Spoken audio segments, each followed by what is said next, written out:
एक बंदा police station में अपने बेल पेपर पे साइन करने के बाद भागते हुए एक ब्रोकरेज फर्म में पहुंचा, जहां पर आधे घंटे बाद उसका इंटरव्यू था। पुलिस उसे इसलिए पकड़ के लेकर गई थी क्योंकि वो पार्किंग टिकट्स के पैसे नहीं दे पाया था।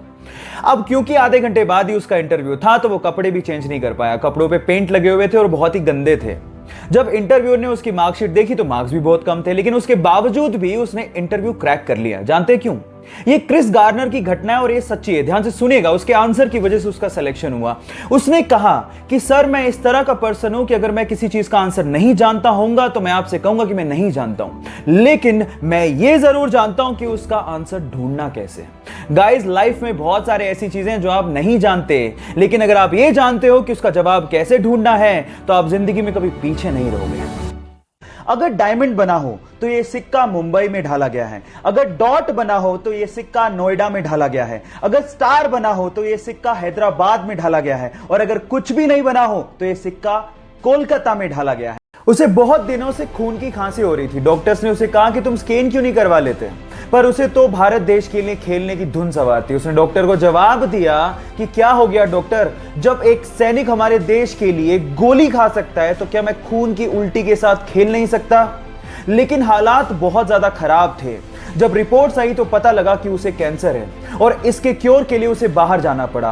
वो कम से कम 1 साल तक अपने खेल से दूर रहा। लोगों ने यह तक कहना शुरू कर दिया था कि अब कभी वो वापसी नहीं कर पाएगा, लेकिन उसने मेहनत की और वापसी करने के बाद उसने अपने वनडे करियर का सबसे बड़ा स्कोर बना डाला। Yes, I am talking about Yuvraj Singh, जिनका कहना है कि अपनी तकदीर को तुम खुद लिखो और कभी जिंदगी में हार मत मानो।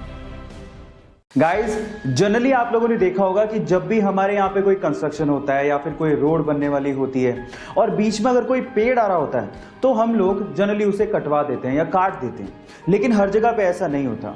जापान का एग्जांपल लेते हैं। अगर जापान में कहीं पे कोई रोड बन रही है या कोई कंस्ट्रक्शन होता है और बीच में कोई पेड़ आ रहा होता है तो वो लोग पेड़ को काटते नहीं है। इनफैक्ट वो जड़ के साथ उस पेड़ को किसी दूसरी जगह पे रीलोकेट कर देते हैं और इस तरह से वो पेड़ों को बचाते हैं, और ये हमारे इकोसिस्टम के लिए जरूरी भी है।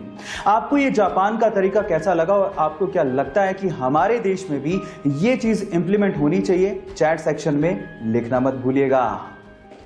सुबह होते ही झोला लेके वो घर से बाहर निकल जाते हैं, पर अपने काम के लिए नहीं, बल्कि उस काम के लिए जिससे दूसरे की जान को बचाया जा सके।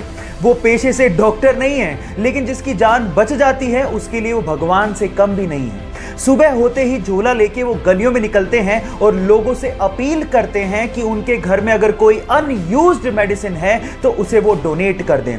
फिर उन मेडिसिन को इकट्ठा करके वो जरूरतमंदों को और गरीबों को फ्री में बांटते हैं। लोग प्यार से उन्हें मेडिसिन बाबा के नाम से जानते हैं। है ना बड़ी बात? तो इंसानियत की इतनी बड़ी मिसाल देने वाले ओमकार नाथ शर्मा जी को मेरा सलाम।